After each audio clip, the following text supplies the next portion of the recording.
911, what's the location of the emergency? My daughter is missing. We can't find her anywhere. An innocent 11-year-old girl, Carlie, seemed to vanish without a trace while walking home from a friend's house. Her family and loved ones were gripped with a growing sense of fear and helplessness. 11. And when was the last time that she was seen? Right, 6 o'clock. Hundreds of officers were trying to do their best to unravel the mystery of her disappearance. I appreciate you coming down.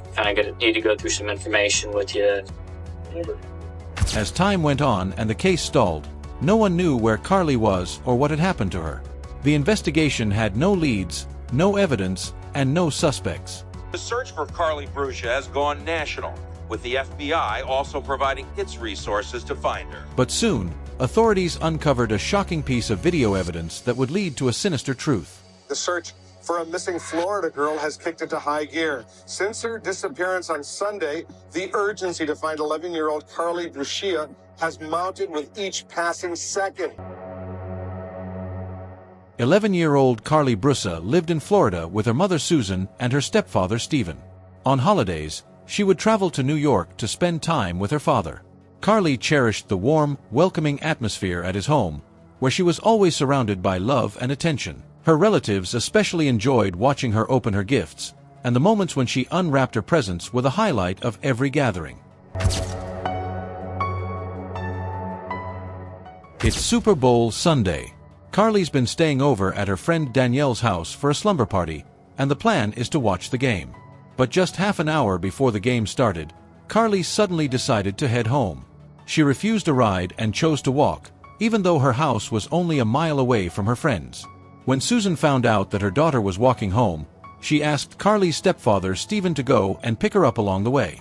However, by the time he got there, Carlie was nowhere to be found. 911, what's the location of the emergency? My daughter is missing.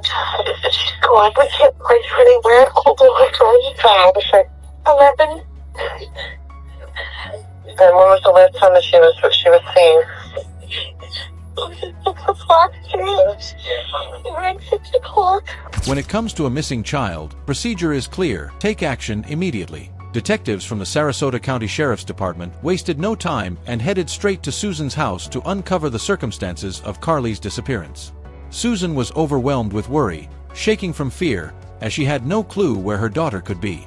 Officers quickly learned that Carlie had been staying at her friend's house, where she often stayed overnight. Her friend mentioned to the police that Carlie hadn't been in a good mood that evening.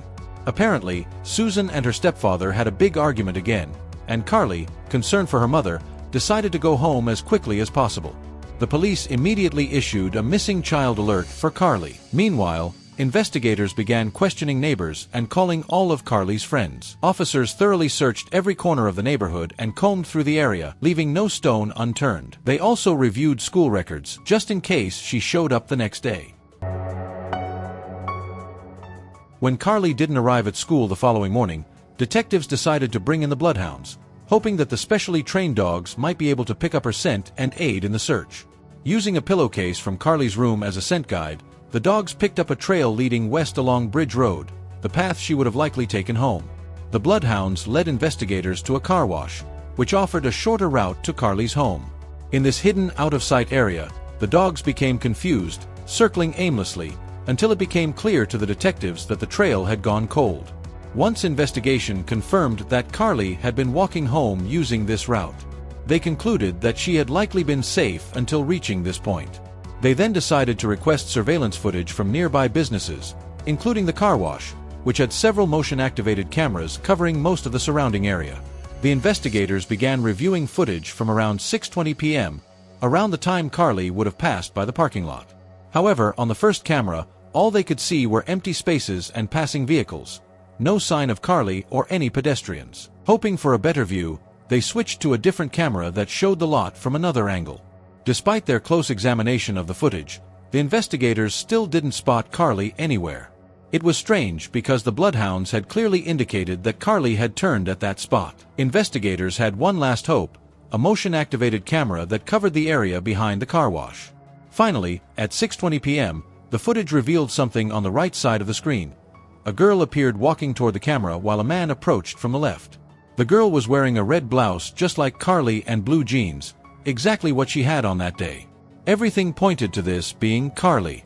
The footage showed her passing by the man, clearly not intending to engage with him, but the man approached her, grabbed her by the hand, and likely said something to her, perhaps even threatened her. Next, the footage showed the man still gripping the girl's hand, turning to face the camera as he forcefully led her away.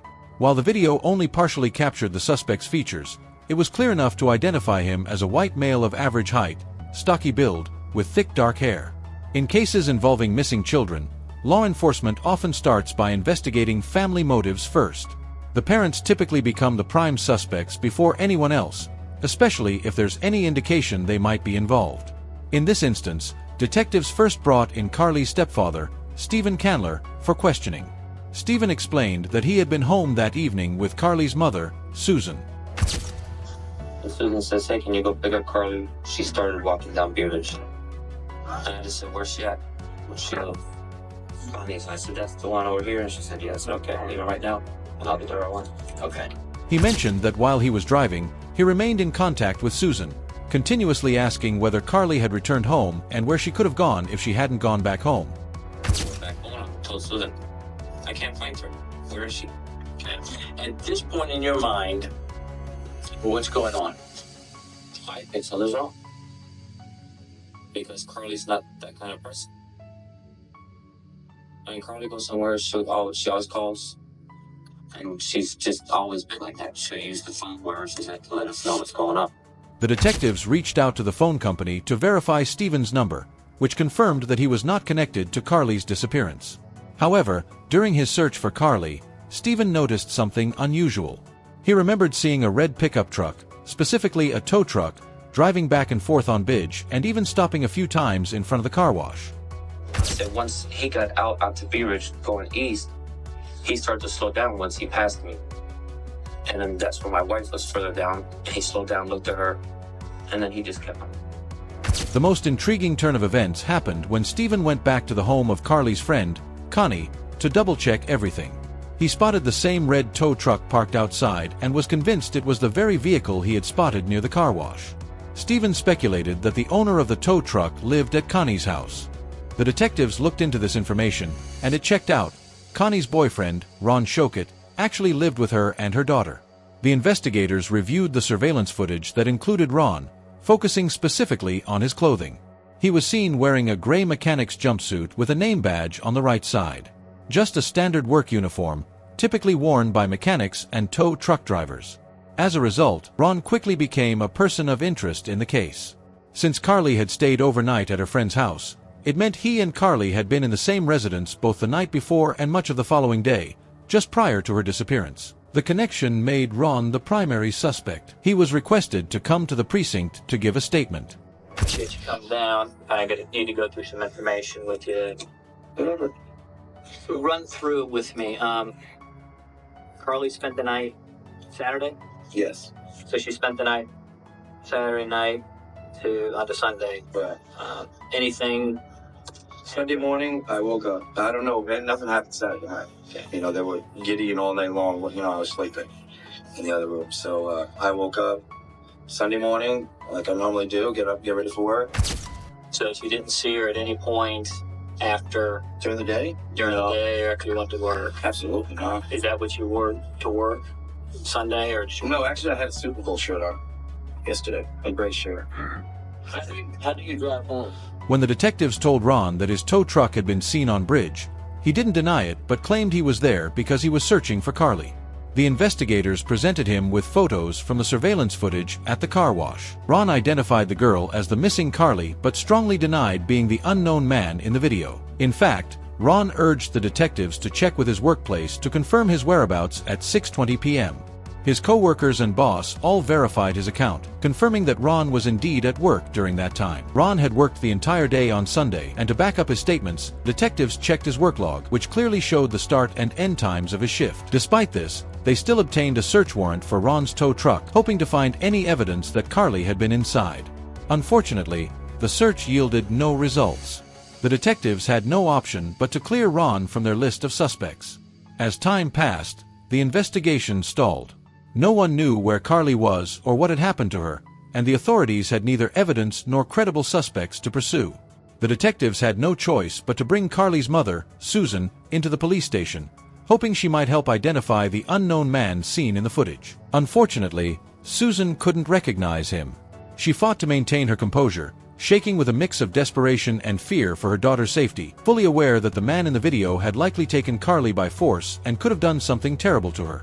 The police poured all their efforts into finding the girl as quickly as possible. They released the video footage to the media in hopes of generating leads and gathering information from anyone who might recognize the man in the clips. The search for a missing Florida girl has kicked into high gear. Since her disappearance on Sunday, the urgency to find 11-year-old Carlie Brucia has mounted with each passing second. The case gained widespread attention, dominating news broadcasts and making Carlie's disappearance a hot topic. Finding her could spin on two things: an activated Amber Alert and the watchful eye of a surveillance camera. The detectives worked around the clock, sacrificing sleep and rest while the entire department remained vigilant, determined not to close their eyes. Despite their relentless efforts, they had just one piece of evidence: the video recording, which they reviewed repeatedly, looking for any detail they might have overlooked. They were able to identify that the suspect had a name badge above his chest pocket. By zooming in on the footage, they discerned the outlines of at least 3 letters, but the image was too blurry to make out the details clearly. The police department received countless calls each day, and after reviewing these tips, the officers pinpointed around 700 leads that were worth investigating further. Any one of these calls had the potential to change the course of the case. With each passing minute, the tension mounted, and all they could do was hope that the girl was still alive. Finally, early on the morning of Tuesday, February 3rd, another call came into the hotline. The caller claimed to recognize the man in the video, stating that he was his business partner. He identified the individual as Joseph Smith, noting that he recognized him by his distinctive gait and the jumpsuit he usually wore at work. He also pointed out that the name on the badge read Joe. The detectives ran a check on the name in the criminal database and found that Joseph Smith was on probation. They learned that he owned a brown Lincoln, which led the investigators to scour all the available footage for any sight of this vehicle. However, despite their thorough search, they couldn't find a single car that matched Joseph Smith's description. While there were plenty of vehicles in the recording, none belonged to him. The detectives spotted another vehicle that piqued their interest, a white station wagon. It moved through the parking lot and made its way toward the exit onto Bidge Road. Although the car's make and color didn't match Joseph Smith's vehicle, the detectives decided to track its movements. The car initially drove along the highway before slowing down and turning onto a side road near the car wash. Even if this vehicle wasn't linked to the suspect, it could at least be a valuable witness. They needed to find both the car and its driver as soon as possible. Meanwhile, the detectives proceeded to visit the next primary suspect, heading to Joseph Smith's residence. The conversation went on for about 45 minutes. Joseph claimed he had spent the evening at home and hadn't gone anywhere, something his landlord, Mimi, could verify. The detectives showed him surveillance images that included Carlie and a white man. After looking at the photo, Joseph calmly said that while the man looked similar to him, it wasn't him. With Smith's consent, the detective searched his room and discovered 2 neatly folded jumpsuits in his closet, both with his name, Joe, on them. Throughout the questioning, Joseph remained calm, cooperative with the investigation, and friendly as he answered their questions. Eventually, Mimi arrived and confirmed Joseph's alibi, stating he had been home from 3 p.m. until the end of the first half of the Super Bowl. She vividly remembered that during halftime, Joseph received a call from his wife who asked to speak with him. As a result, Joseph Smith was removed from the list of suspects. However, investigators found equipment for storing and using illegal substances in his vehicle, which resulted in his arrest for violating parole. It had been 48 hours since Carlie's disappearance, but at last, the investigation began to make progress. On the evening of February 3rd, Jeff Pinkes, Mimi's husband, came to the Sarasota County Sheriff's Office. He wanted to clarify his wife's statements regarding their tenant's alibi. What made the situation even more intriguing was that he owned a white station wagon that closely resembled the car seen in the surveillance footage. Jeff Pink's testimony directly contradicted Smith's alibi. He claimed that he had given Joe the keys to his station wagon on Sunday at 3 p.m., but Joe didn't return them until Monday morning when he got up at 6:30. 7:30 Monday morning, real clean, like he had a good night's sleep, or he's real happy, but he just looked like he had a wonderful night. Jeff recalled that when he got into his car, he immediately noticed something was wrong. The back seat was reclined, belongings were scattered everywhere, and Joe's behavior seemed strange to him. That morning, he had seen the news about the missing girl, including photos and video clips. Jeff quickly recognized the distinctive name badge, the gray uniform, and the haircut that were all identical to Smith's. Jeff Pink's testimony completely changed the course of the investigation, placing Joe as the main and only suspect. While they couldn't confirm with 100% certainty that Joseph Smith was the man in the footage, all the evidence pointed to him. Investigators now had a serious suspect, but Smith's whereabouts were still unknown. The evidence heavily implied his guilt, but the detectives hoped to get him to confess. Following protocol, they decided to interrogate Smith, who, as we know, was in custody for violating his parole. Joseph Smith refused to answer any questions without a lawyer present and chose to remain silent. The only person he communicated with in jail was his brother, John. The following day, John contacted the police to reveal that Joseph had confessed everything to him. He stated that Joseph had put Carlie into a white station wagon and then strangled her with a ligature. He left her body behind the church on Proctor Road, concealed among the trees and far away from any houses. Detectives, accompanied by forensic specialists, quickly went to the location John had provided and found the body. The investigation now had a clear understanding of what happened to Carlie. On Super Bowl Sunday, Joseph Smith decided to relax and borrowed a light yellow station wagon from his landlord. After taking a mix of illegal substances, he ended up on Bidge Road. There, he turned toward a car wash near where Carlie was passing by and targeted her as his next victim. At first, he pulled into the parking lot of a nearby car wash, but realizing he couldn't get behind it from there, he returned to the main road and drove to a different spot where he turned onto a small dirt road adjacent to the car wash. He parked the car and approached Carlie, grabbing her by the arm and pulling her toward him. After locking her in the vehicle, he drove 3 miles away, where he unleashed his twisted fantasies. DNA evidence, along with her hair and fabric from the clothing, clearly linked Joseph Smith to the crime. Without the video footage, the case might have gone unresolved. Remarkably, the investigation took only 5 days, unlike the 12 years it took for the previous case, which you can watch on the channel. Joseph Smith faced charges of sexual assault and first-degree murder. He was sentenced to death, but in July 2021, at the age of 55, he was found dead in his cell on death row in a Florida prison. The authorities did not reveal the cause of his death.